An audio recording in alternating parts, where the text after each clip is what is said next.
Oi, oi, oi, oi, Clary. A Alda já deve estar entrando.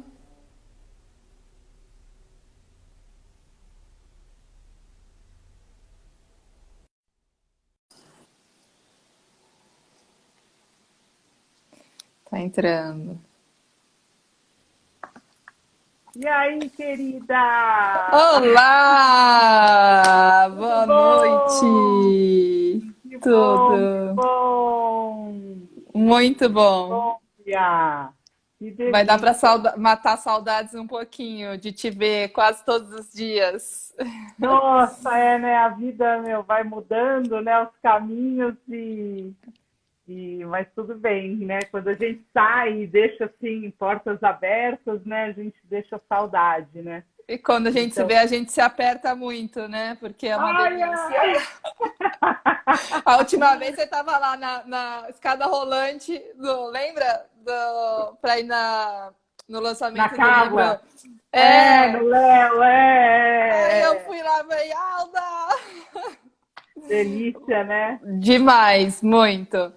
Ah, que bom. Então, vamos Poxa, apresentar super nosso legal. encontro. Vamos, É, como é Eu sou a Bia, Ana Beatriz Chamati. Eu sou psicóloga, analista do comportamento, mestre pela PUC e coordeno o curso no Paradigma com intervenção e com orientação de pais, adolescente e infância, e no IPQ, no HC, com foco em desenvolvimento na infância e adolescência. A Alda, nossa convidada querida de hoje, é psicóloga pela PUC em São Paulo, mestre também pela PUC, Executive and Master Coach pelo Behavioral Coaching Institute e pelo Center of Advanced Coach. Atua como terapeuta comportamental há mais de 20 anos, é criadora do Coaching for Teens, um programa inovador para adolescentes do programa Coaching Lab. Produz o programa em entrevistas no YouTube e o Story Terapia no Instagram, que é o máximo. E é? recentemente criou o modelo com um programa de autoconhecimento. E eu admiro muito, Alda, sua capacidade de colocar no mundo o nosso conhecimento para o público em geral, para todo mundo falar e expor, ajudar as pessoas de uma maneira, de uma linguagem tão próxima das pessoas em É, geral, sem ser da nossa, né, saber falar no behaviorese e saber falar com o pessoal de maneira mais direta. E o nosso apertar tema de a hoje, tecla TAP, né, Bia? não é traduzir, adoro, e acho que a gente tem que procurar esse papel também, que é importante. O nosso tema de hoje é autoestima, autenticidade e vulnerabilidade. Um papo sobre o processo de variabilidade comportamental, emoções e o ambiente social. É impressionante como a gente gosta de botar esses títulos, né? Assim, parece tese, né? Aliás, é um ótimo nome para TCC, para tese, assim, né? E a gente ficou lá no nome, né? Chama-se, a hora que veio esse, é esse! A gente gosta mesmo. É isso, não, é ótimo, assim, fica bom para inspirar as pessoas que querem fazer pesquisa, escrever artigo, né? Aham. É, não, até que esse é um bom artigo esse aqui mesmo. Que acho que Ai, as pessoas precisam muito, né, Bia? A gente acho- está num.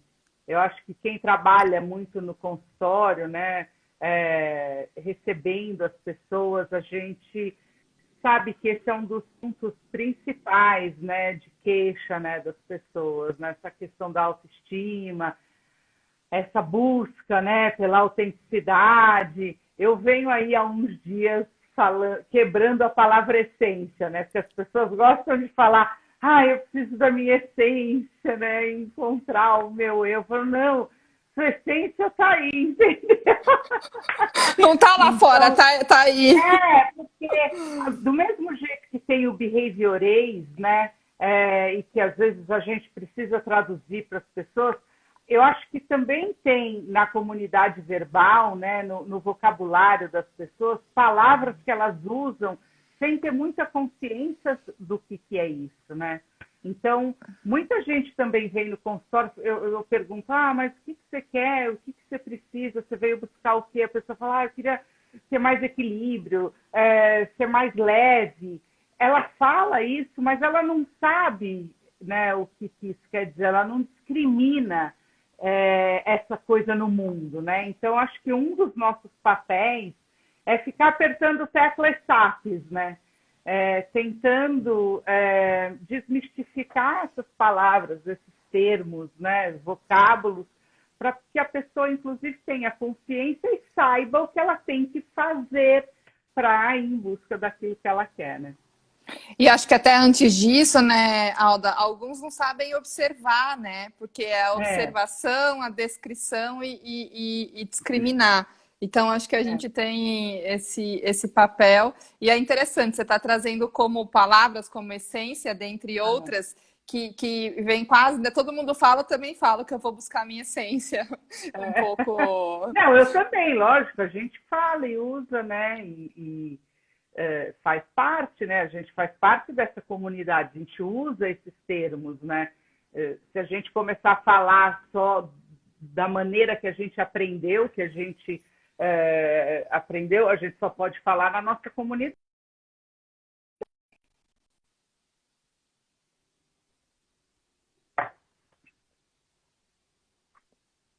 Travou Você aqui, tá aí? não? Eu tô aqui. Não, Tá aí? tá bom, eu também tô aqui. Tá, deu uma travadinha e voltou. Não, tudo bem. Então, Alda, queria que você falasse um pouquinho, né, sobre os padrões sociais, né? Você falou como as pessoas chegam no seu consultório e buscar essa essência. Como é que o padrão social aparece relacionado a essa autenticidade, né? Acho que antes da gente falar da autenticidade, o que você vê em geral de padrão social como direcionamento aí para guiar a ação das pessoas? Então vamos lá. Quando a gente fala em padrão, né, Bia, a gente já está falando numa falta, em alguma coisa que não tem o risco, né? Numa coisa que é muito igual, né? Não é o autêntico, né? Você não sabe. O padrão ele é o parecido, né? As pessoas agem daquele mesmo modo, né? Usam a mesma roupa. Eu estava, você me fez essa pergunta, eu me lembrei dos meus 14 anos. Ainda não tinha essa coisa de importação, né? Eu sou um pouquinho mais velha que você. Os perfumes importados, eles eram era raro, né? Era só quem saía, viajava. E na minha época tinham dois, e era a época dos bailinhos, então a gente começou a sair, né, para ir nos bailinhos. E existiam dois perfumes, dois cheiros: Azarro e Giovanna Baby. Giovanna Baby. Todo mundo usava aquilo, era o mesmo cheiro, né? E depois, né, você ia fazendo pequenos upgrades, né? Era coisa da moda, né? Então, o padrão, né? Ele tem esse controle, né? Ele dita uma ação, né? E o controle social é muito grande, né? Muito poderoso. Principalmente você que está aí agora trabalhando, né? Vendo os adolescentes, trabalhando com eles. A gente sabe a força que o reforço social exerce sobre as pessoas, né? E quando você está fora, né? Quando você não, parece que você não faz parte daquilo também, não pertence, né? Se você não faz uso daquele padrão, se você não usa aquela blusa, se você não fala, e aí, velho, né? Na minha época era meu, agora eu falo com umas pessoas, eu atendo umas pessoas mais velhas, você não sabe, tal. E às vezes eu até vou lá, meu velho, isso aí, cara. Para poder, né, a gente começar a ter umas identificações e, inclusive, ter uma sensação de pertencimento, né? No entanto, né, Bia, e é muito louco isso, porque eu acho que vai no oposto tal da autenticidade, né? A autenticidade é o risco, né? quando você arrisca ser diferente, né? Arrisca sair do padrão, arrisca usar alguma coisa, você está indo meio na contramão, né? No entanto, é quase como uma aposta, né? Naquilo que ninguém está apostando, mas se dá certo, você ganha muito também, né? Você se destaca naquele meio, né? E a gente vive um pouco isso. O padrão, ele traz uma segurança, né? Você está ali igual, você faz, você não está destacado, você está naquele normal, né? Todo mundo faz isso, eu também me comporto assim, eu também falo assim. Beleza, mas também não tem um destaque, né? E no mundo, se a gente for pensar em, às vezes, seleção por consequência, em competitividade, né? Em algum momento você precisa se destacar, né? E aí você precisa arriscar. Da sua fala, né, e um início lindo da nossa live, as colocações que você fez, o quanto a diversidade morre, né, nesse lugar da igualdade, de você pertencer e fazer no padrão dentro da caixinha, né? E aí, por um lado, tem uma segurança de pertencer ao grupo, por outro lado, uma insegurança, né? Porque se você não está ao encontro de quem você é, da sua própria expressão. Acho que ficam você dois. não se experimenta, né? E acho que eu acho que as pessoas estão um pouco sedentas para isso. Elas querem experimentar elas querem ouvir a voz delas, fazer a moda delas, usar a cor, né? Mas elas têm medo um pouco disso, né? Porque isso é o risco, né? Você está colocando a sua cara para bater. Acho que ao longo aí dos meus quase 50 anos, Bia, eu aprendi que, de fato, a gente vai ter que pagar preço. Você acha, na tua experiência, me veio um tanto do quanto as pessoas que também arriscam, quem não arrisca e vê, nossa, mas aquele ali tá fazendo, tá saindo do padrão. Esse aqui que não sai, de olhar com um olhar mais de punição, mas até pelo desejo de também querer, ou um modelo para fazer. Acho que esses dois... acho que dá o exemplo e, ao mesmo tempo, tem outro que olha como coragem, mas também não assume a própria vontade, né? Como é que o outro ali tá se expondo? É essa coisa, né? Expor, né? Expor o que está ali, né? Expor o seu desejo, expor o que está vivo. Não ter medo de errar, né? Se errar, levanta e conserta, sacode, né? Outro dia eu vi uma metáfora muito bacana sobre isso, né? Que alguém estava falando, porque aí vai rolar o medo do tal do julgamento, né? A exposição, a vergonha, a vulnerabilidade vão me julgar, né? Alguém vai falar alguma coisa, ser aceito. De onde está vindo isso? Você está ouvindo essa voz? Eu tô de fone, né? Mas estão gritando muito aqui. Não sei se tá dando para ouvir aí, mas eu tô. Pode ser porque é Jornal Nacional, sabia? Sim, é o Fora Bolsonaro que estão gritando aqui mesmo. Tá bom. É o horário. Então essa coisa, ela é uma cadeia, né? Uma coisa vai puxando a outra, né? Você não se expõe porque você não quer ficar vulnerável, porque você tem vergonha, porque pode ser punido, porque você não vai ser aceito, aí você não arrisca, e aí uma coisa vai... E aí eu vi uma metáfora super bacana que é assim, cara, quando você ouvir alguém falando a teu respeito, né, ou te julgando, ou te avaliando, não se esqueça de que você está jogando, você está no jogo. Geralmente quem está te avaliando está na arquibancada te assistindo.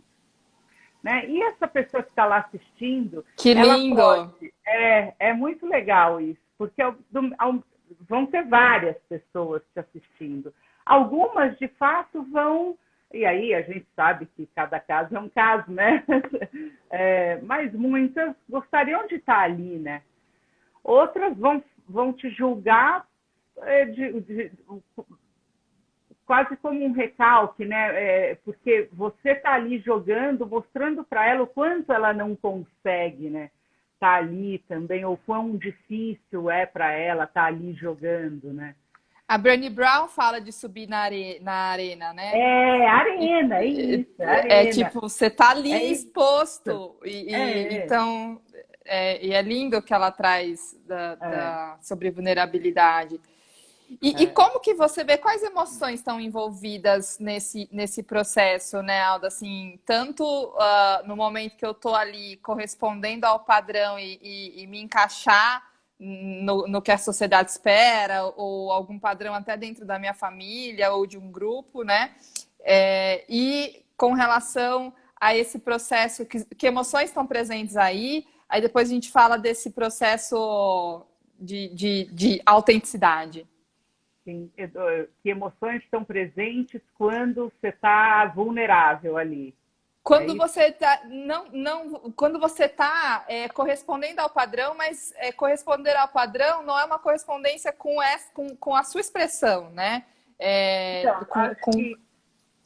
eu acho que a gente primeiro, talvez exista aí uma frustração, né, da circunstância, você avalia, você está ali, se você tem esse chamado, né, se você tem essa, putz, eu queria falar, eu queria mostrar, eu tô aqui no Instagram e fazendo story terapia e eu recebo muitas mensagens, e as pessoas, putz, eu queria tanto, ai, mas eu não tenho coragem de abrir o vídeo, de abrir a câmera. E aí você vê que a pessoa queria, né? Ela tem essa vontade, ela tem o que falar, né? E aí o medo de ser julgada, né? Então, eu acho que ela tem aí nela uma frustração, e dessa frustração, aí as emoções vão vindo, né? Também talvez um pouco de raiva por não conseguir, uma tristeza por falar, putz, eu não estou alcançando aquilo que eu queria, eu não consigo, eu não me exponho, né? E aí eu não consigo a contingência, a oportunidade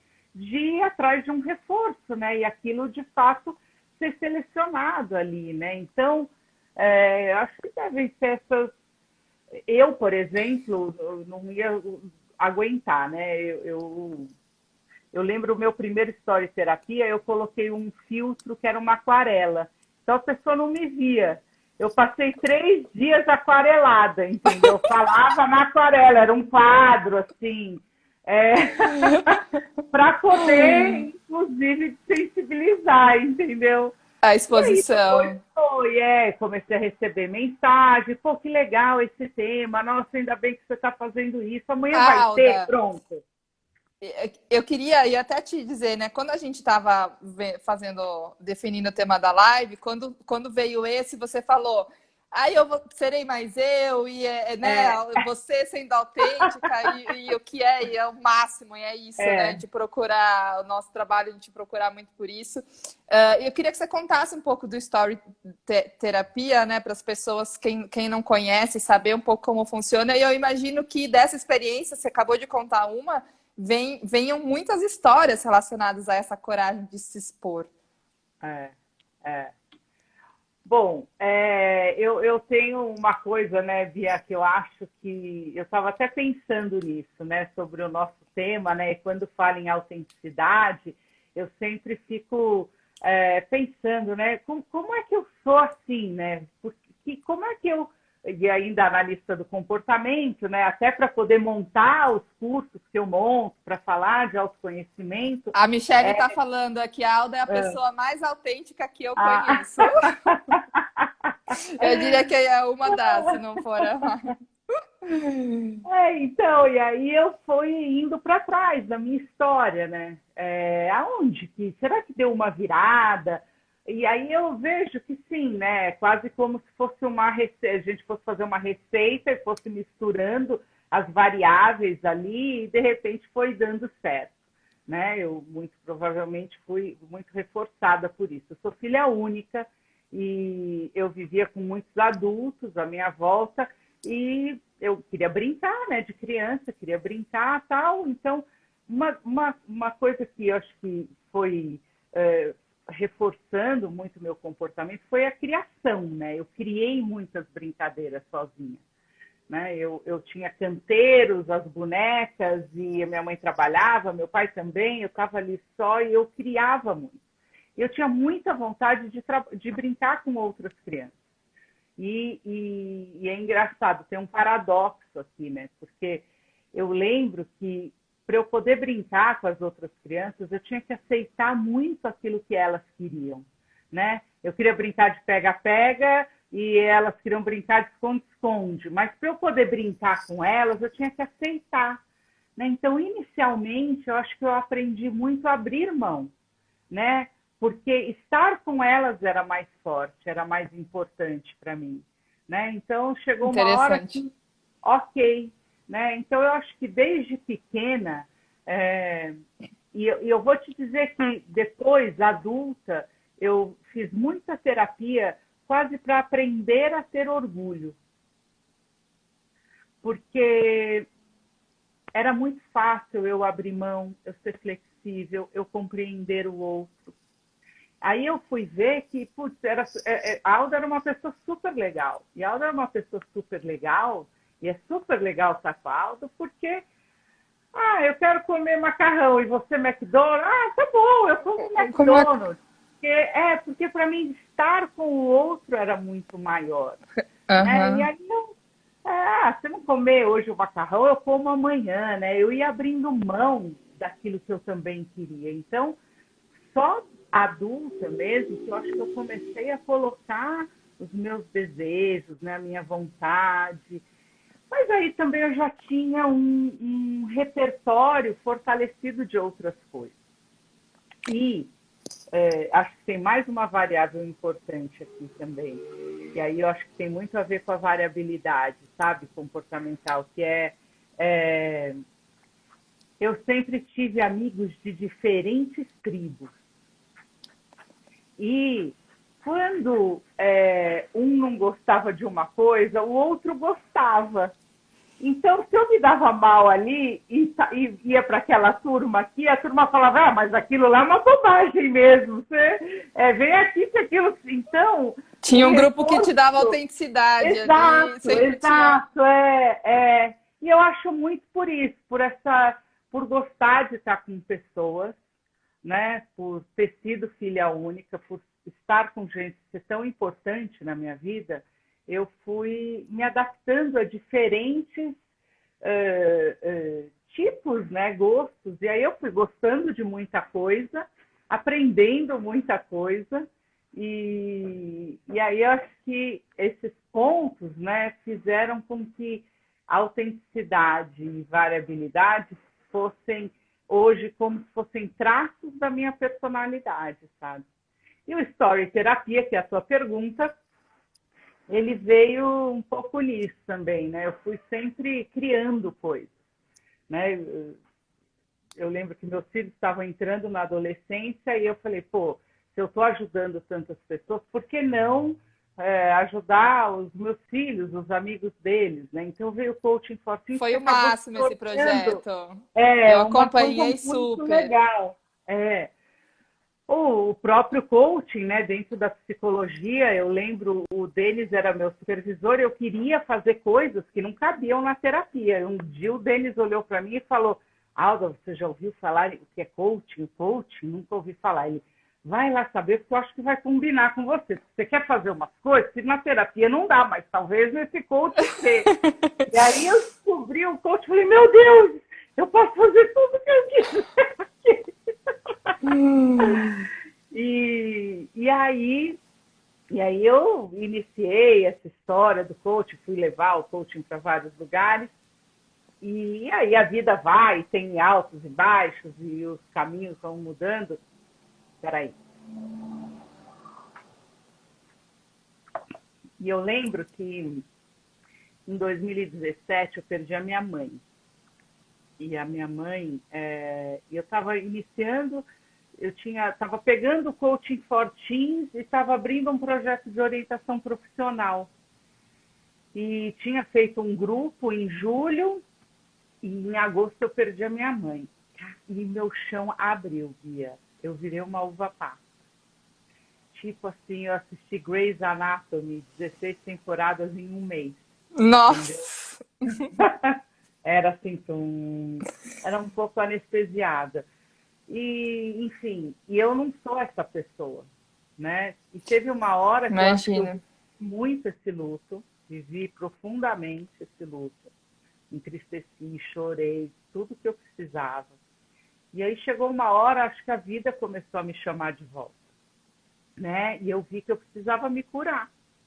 Falei, não, eu preciso começar a sair daqui. E para eu me curar, eu preciso me apaixonar. Preciso me apaixonar por alguma coisa, né? E aí eu comecei a olhar, essa coisa do Instagram estava, olha, Instagram, ele veio, né, adquiriu mais força na vida das pessoas, isso lá em 2018. E aí eu comecei a assistir um psiquiatra que fazia programas diários. E aí eu assisti. Todo dia ele falava de um assunto, numa live. Ele fazia todo dia live. Eu falava, ué, se esse moço está fazendo isso, também posso falar de alguma coisa aqui, né? Será que vai dar certo? Alguém vai me ouvir e tal? E Isso eu parece ter a fui, ver comigo. e aí eu fui pensando, eu vou te falar que demorou uns 2 meses para eu ter coragem. E quando foi, eu fiz uma promessa de ano novo, falei, não, vou começar na virada do ano, porque eu preciso dar essa virada aí na minha vida. E aí no dia 3 de janeiro eu abri a aquarela, eu até vi alguém que falou aqui, eu estava lá no primeiro story, o Rafael me segue desde esse dia. Que legal. Oi, pessoal, tudo bem? Vou estar aqui, vou falando que você precisa, não adianta só falar, você precisa agir. No começo estava com um tom professoral, sabe? Eu dava umas aulas. Você precisa saber que é a consequência que controla o seu comportamento. Enfim, e aí eu falei, olha, eu vou ter um compromisso de 3 meses. Vou fazer 3 meses de story terapia. E eu queria treinar também consistência, eu queria ser consistente e ter disciplina. Vou fazer uma coisa por esse tempo, né? E daí vamos ver o que vem depois. Só que aí não consegui nunca mais parar. Ele foi crescendo, crescendo e foi adquirindo braços e hoje faz já 1 ano e meio praticamente, né? E de story terapia todos os dias. E aí vieram lives, convidando pessoas para fazer lives que foram maravilhosas. Então, o feedback disso é muito legal. Vieram 2 cursos, o Ponto de Virada, que era uma mentoria, que foi bem bacana mesmo. Esse grupo existe até hoje, ele vai fazer aniversário agora. E depois o Método Conquest, que também é um programa de autoconhecimento e autoconfiança, e uma apostila com aulas e tal. E aí eu falei, não, eu gostei desse mundo online aqui. Né? Ele é bom. E de repente veio aí a pandemia, tudo online, e aí para mim já é um Já lugar, estava. entendeu? Já Alda, sabe o que é lindo? Né, você vai falando e mais autêntico impossível, porque você está contando da tua história e você está falando do teu potencial, né? A educação contemporânea fala muito do potencial né, de você acreditar na curiosidade da criança e do adolescente e que ele tem voz, dele ser escutado e que todos têm o que ensinar e o que aprender. E você está falando do fundo do seu potencial, assim, de você encontrar essas no story terapia e em outros trabalhos que você fez, no Coaching for Teens, que era você muito verdadeira ali nesses projetos, né? O que tem a ver com você, que cria, que você chega, né? Quando você chega, todo mundo... Porque é uma alegria muito grande te ver. Então, você tá presente assim dessa maneira online. É louco isso, né? Porque eu lembro quando eu estava atendendo Paradigma, que era na Vanderlei, a minha sala era naquela sala que tinha uma porta bem grudadinha na outra ali embaixo. Quando eu te via quase todo dia, era essa época. E aí, às vezes eu saía de lá, as pessoas falavam, meu, essas suas sessões, cara, vocês dão muita risada. E eu falava, Eu devo ter te falado isso já. não, aí já, muitas pessoas, quem atendia na sala do lado, falava, gente, eu mesmo que não, nossa, mas essa sessão de skate, qual é o problema da pessoa? Porque vocês riem o dia inteiro. Então, e é muito louco isso. Não é todo cliente que faz terapia comigo. Eu, uma vez, tive uma cliente que, na hora que ela estava abrindo a porta, ela falou, olha, sua alegria me incomoda.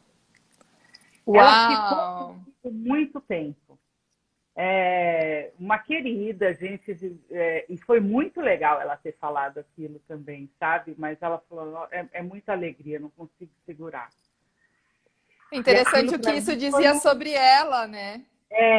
exato, O espelho que é para ela. E exatamente. Mas é isso. Nem como terapeuta eu não consigo não ser eu. Eu acho que eu ia fazer um trabalho ruim. Para dar aula, eu lembro, teve um dia que eu gelei, eu dava aula no Paradigma e estava lá dando aula tal. E você dá aula lá, né? Mas tem também um doutor que está ali, que é aluno, um mestre, né? Nossa comunidade é super exigente, assim. Eu dava aula, mas sempre tem um medinho, né? Da pessoa perguntar uma coisa e eu não saber responder. E se fosse a coisa experimental, mega teórica, eu não ia saber responder mesmo, entendeu? O meu negócio era muito mais estar no front ali, na pessoa, do que saber as rebimbocas da parafuseta da parte experimental, mega teórica.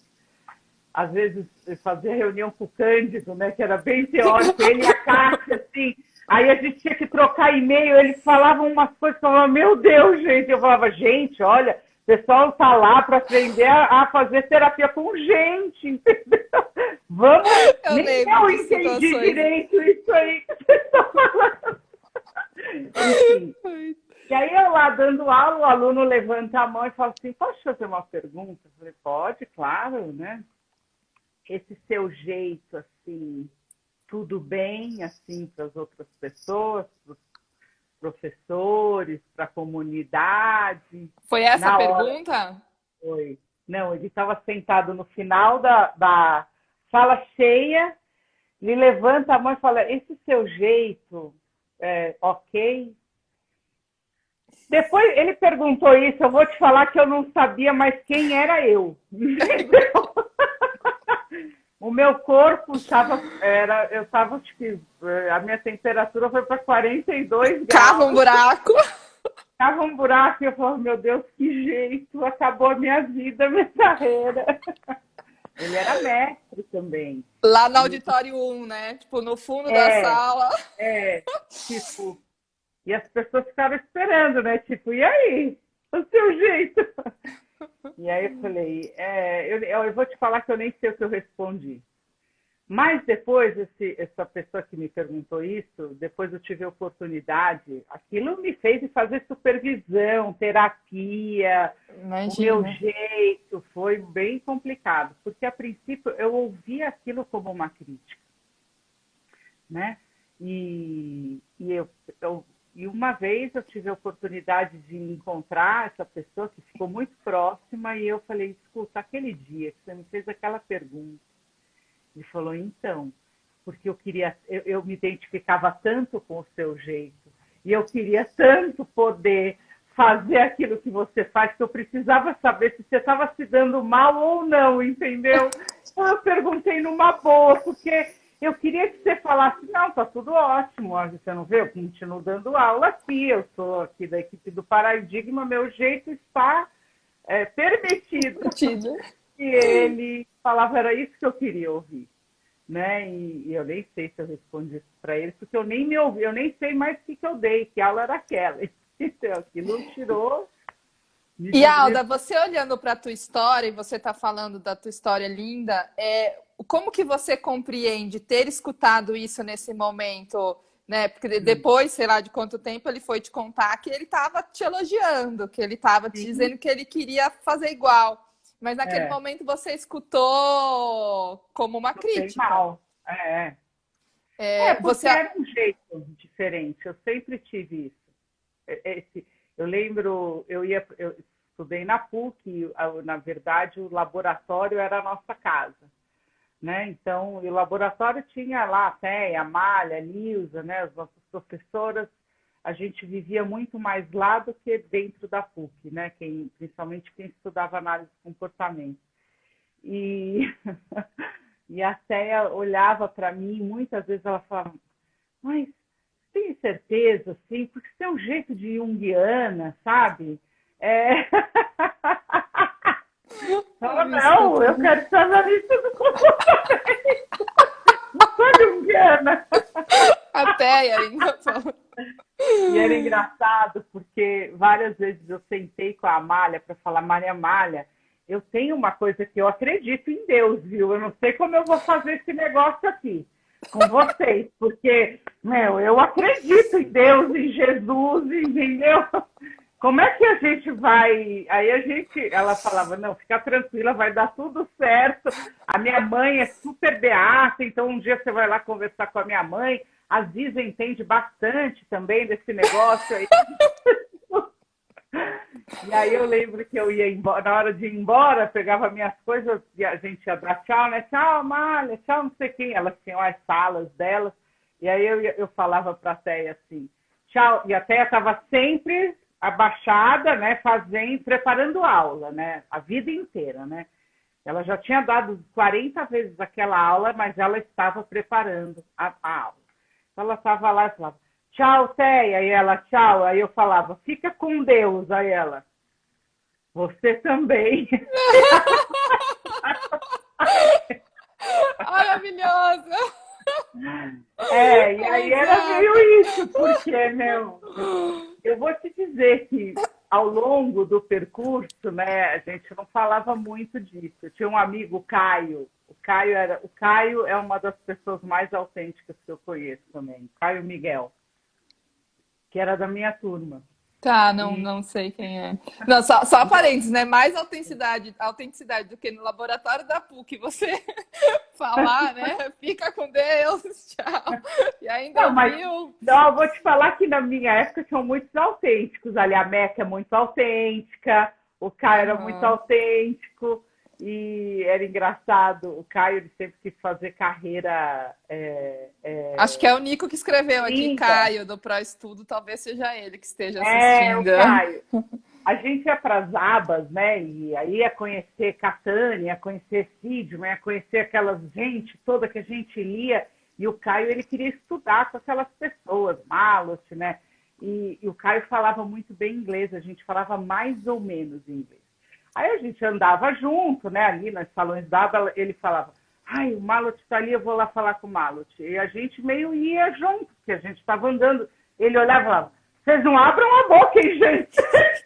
Vão queimar o meu filme. E aí ele ficava botando medo em mim também, que ele sabe que eu acredito em Deus, em Jesus, e ele ficava me tirando, falando do Zé do Caixão, falando, várias coisas para eu ter medo. Ele sempre ficava me botando medo, assim. Outro dia veio lembrança do Face, e eu perguntei, gente, eu tinha uma dúvida. Foi antes da minha mãe morrer. E eu fiquei com essa dúvida mesmo, e eu tenho essa dúvida. Falei, gente, se a pessoa morre com 56 anos, então o espírito dela, a cara dela é de 56 anos quando morre? E a de 20 é de 20? Como é que fica esse negócio? Me deu um pouco de confusão. Eu sei que, teve 300 pessoas responderam no Face. O Caio foi uma delas. E eu queria saber para onde ia. Tal. E aí o Caio falava, Alda, se você desmarcar uma reunião, para onde a reunião vai? Sei lá para onde a reunião vai. Agora eu quero saber quando morrer, vai para onde? Então, ele sempre brinca, não é brincava, ele falava, o pior é que ele falava sério, não tinha brincadeira. Não. Ai, ótima reunião. Mas era isso, sim. Então, Alda, olhando assim, né, enquanto você está contando de várias situações de vulnerabilidade sua, E socialmente as pessoas compreendem vulnerabilidade como fraqueza, né? Como você vê esse processo, né, porque acho que o sair do padrão e buscar autenticidade, você passa por esses momentos de vulnerabilidade e compreender como essa exposição muito mais como autenticidade e você se expor do que uma fraqueza, né? Mais como coragem do que fraqueza. Sim. Eu acho que não vai ter jeito, viu, Bia? É um risco. É dar a cara para bater, é ir para a arena. Tem um moço que eu sigo aqui, que eu gosto muito dele, que ele fala assim, morrer um pouco, né? Você mata aquela que tem medo, né? E aí eu acho que vai da história É de morrer e cada um. viver ao mesmo tempo, né? É morrer um pouco para um lado e viver morrer um um tanto para o pouco, outro. exatamente. Você morre ali para poder viver uma coisa e às vezes você se dá mal. Né? É óbvio que fala assim, a Alda é assim, fala isso, então ela vive, é 100% feliz e se dá bem o tempo inteiro. Claro que não. Não, somos ser humano, né? É óbvio que não. Tem gente que, sei lá, tem muita gente que talvez eu faça story terapia e tem gente que fala, é rasa, não tem profundidade teórica. Eu não vou ficar falando de teoria mesmo, porque essa não é a minha proposta. E às vezes, em 2, 3 minutos, você não consegue. Eu não quero falar para a minha comunidade, eu quero falar para as pessoas. Sabe? E Quero quando você está falar. conectada com o teu propósito, né, Alda, que é o seu potencial, o teu propósito, esse tipo de fala para você, eu vou fazer porque eu acredito nisso, né? Porque é o meu propósito e eu vou fazer. Então não te tira do teu caminho. E aí eu acho que como eu fui aprendendo, né, na análise do comportamento, que o grande milagre da vida é a ação, né? Você quer mudar as coisas, você tem que agir. Isso que é milagroso, né? Não existe milagre, cara? Claro que existe. Vamos agir, vamos inspirar pessoas, porque juntos a gente vai conseguir fazer uma coisa louca, né? O que aquele prédio da China construído em 10 dias lá para o Covid, era um monte de gente agindo junto. Aquilo é um milagre, né? Como outros tantos no mundo aconteceram. E então, sim, e o coaching também me ensinou muita coisa, né? Me ensinou coisas que a psicologia nunca me ensinou. Valores, depois de, lá quando veio a terapia de aceitação e compromisso, lá do Reis, foi a primeira vez que a gente começou a ouvir falar sobre valores. Como é que você faz uma faculdade de psicologia 5 anos e Não ninguém te fala sobre pergunta quais são os valores. seus valores? Quando me perguntaram isso, no meu primeiro curso de coaching, eu respondi, né, cheia de pompa, né, é valorizado aquilo que você está em privação.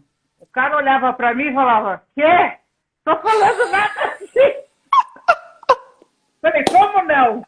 O que tem valor é aquilo que você está privado, meu amigo. Você não está nem entendendo o que você está falando. E ele falou, não estou falando nem isso aí. O quê? Ele falou, o quê? Próximo.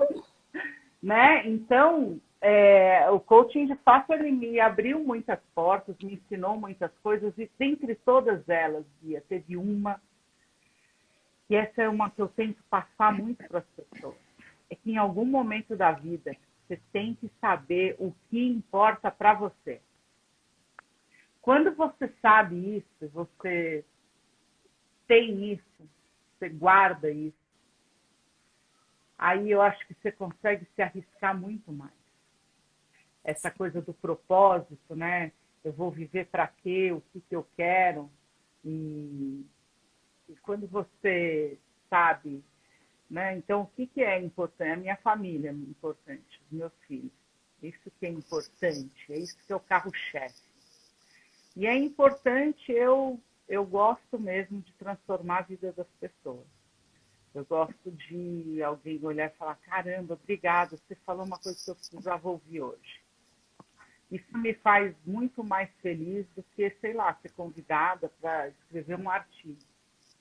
Vai me dar um puta trabalho, vou ficar louca, entendeu? Eu gosto, eu gosto. Então, isso é o que importa. Óbvio que escrever o artigo eu gosto, o livro eu gosto, no congresso também gosto. Eu gosto de aparecer. Eu sempre... Eu lembro também que eu era pequena, eu queria ir ler a leitura lá na primeira comunhão. Quando precisava ler o texto de 7 de setembro, a diretora perguntava, eu fazia assim. Eu gostava daquela sensação. Então, assumir que você gosta também de estar em evidência, né? De gostar de ser diferente também faz parte, né? De tudo isso. Então, me dá mais força para fazer o que eu faço.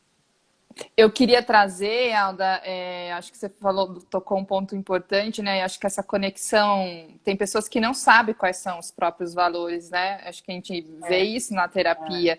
Então precisa ter essa busca, né?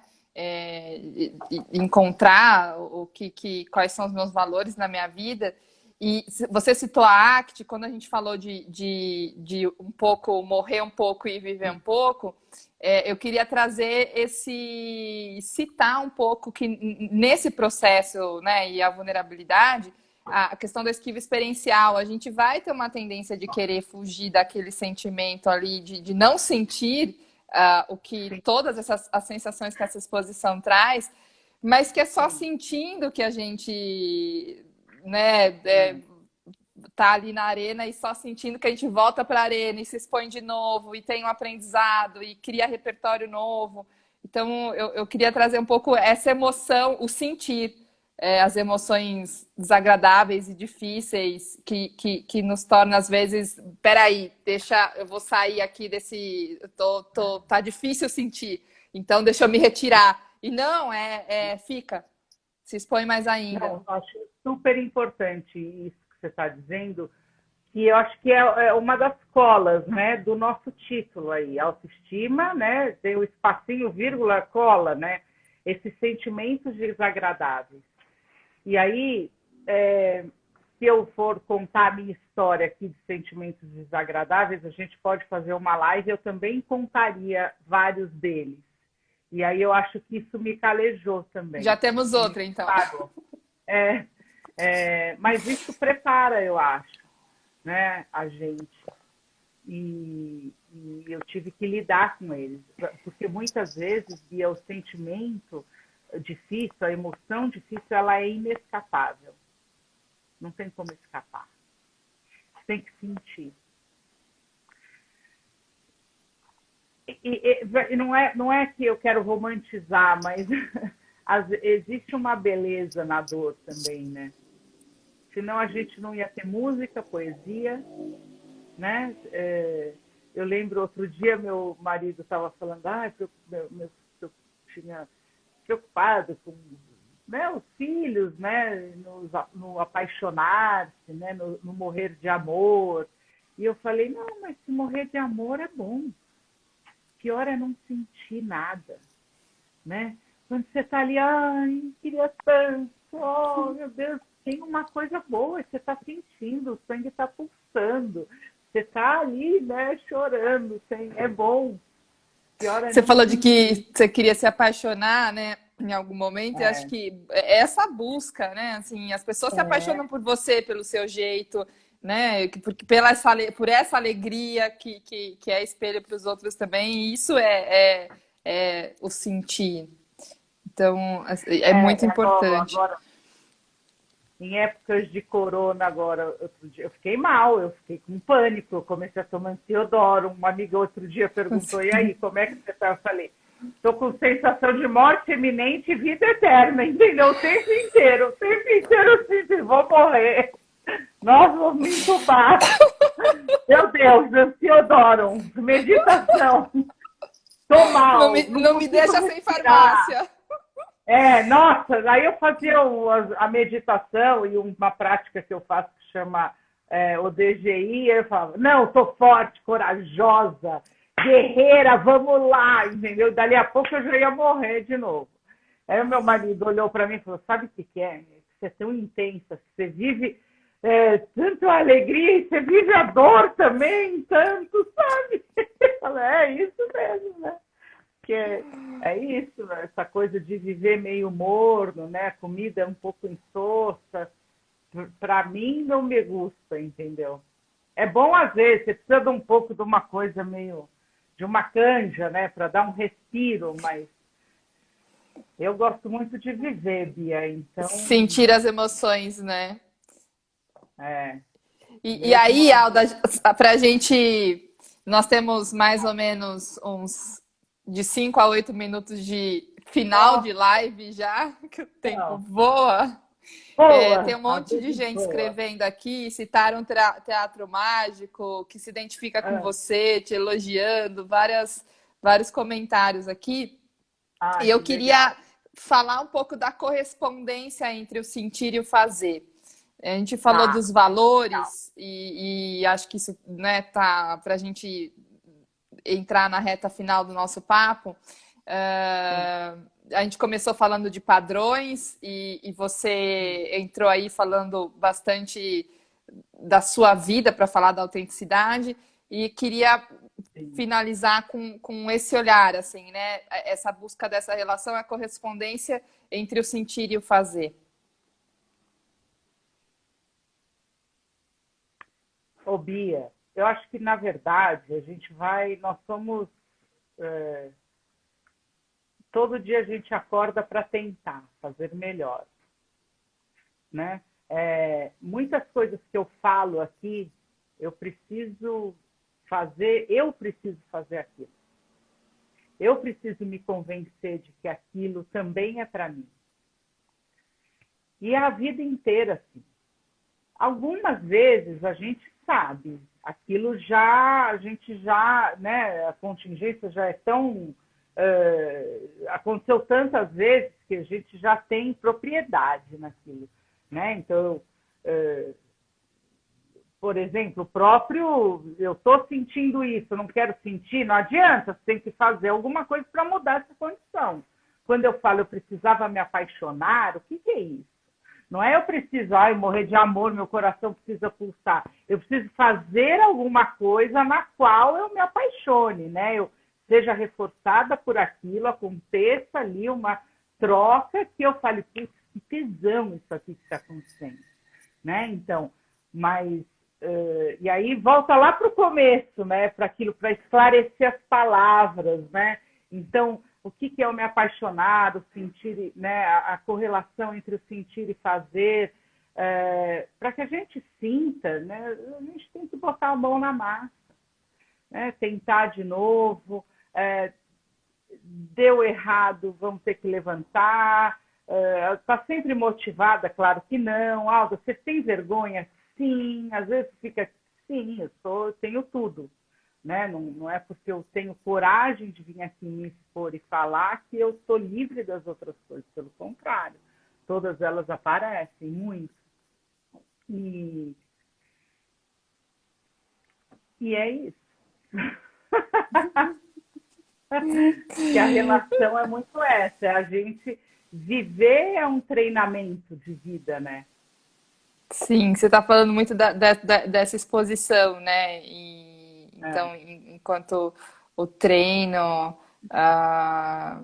Você não expõe, você não vai sentir, não vai fazer, não vai melhorar, não vai ter resultado, não vai conseguir criar oportunidades, não vai se relacionar com a coisa, as portas não vão abrir.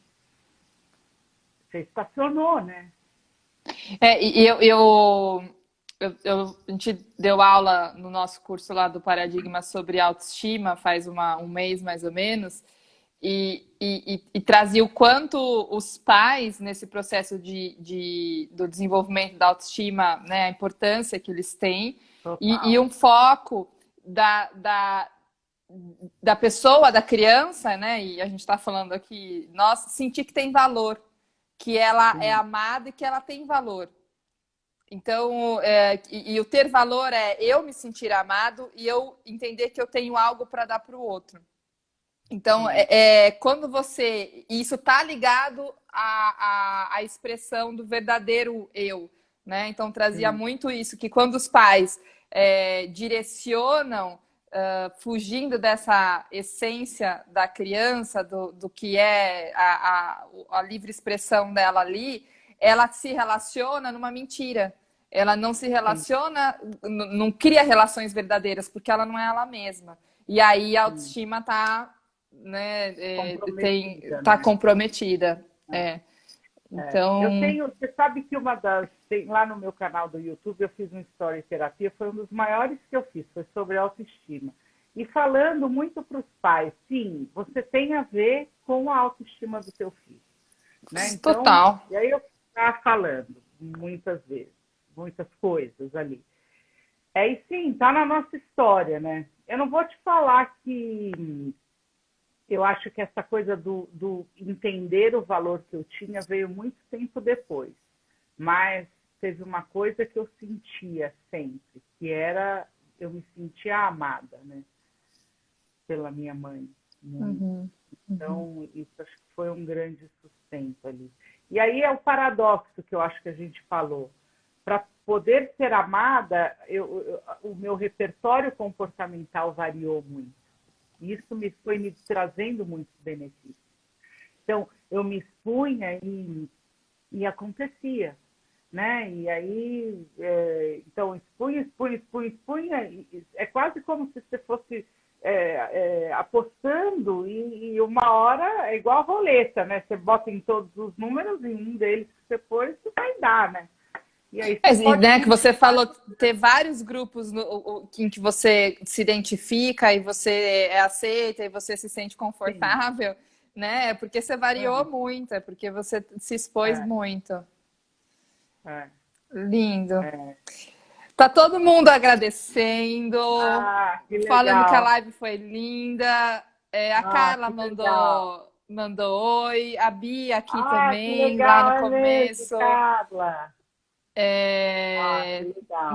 Muitas pessoas queridas. Que papo delicioso. A gente nunca quer que acabe. Escreveram aqui, fica mais uma hora. Vou resgatar. Então, eu vou te falar que quando o papo é bom, parece que é 15 minutos. Que é 15 minutos. Não é? Eu vou ficar. Eu vou te convidar, então, para vir fazer uma live comigo lá na minha casa. E aí você vai falar do seu livro também. Meu livro tá chegando!